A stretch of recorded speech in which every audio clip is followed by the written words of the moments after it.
I have a very, very important message to all the Indians past the age of 40 on the occasion of World Heart Day.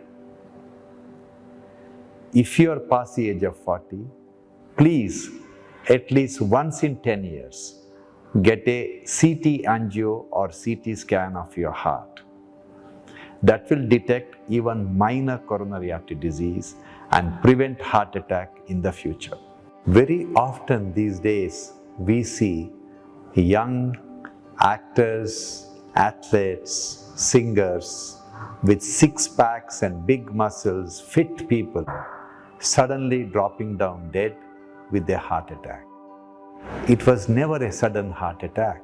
Their heart attack could have been anticipated 10 years earlier if only they had a CT angio that could have picked up even 5% blockage at the early stage, and if that patient changed their lifestyle, they wouldn't have landed in this mess. So, message is loud and clear. Every Indian past the age of 40 must have a CT angio at least once in 10 years.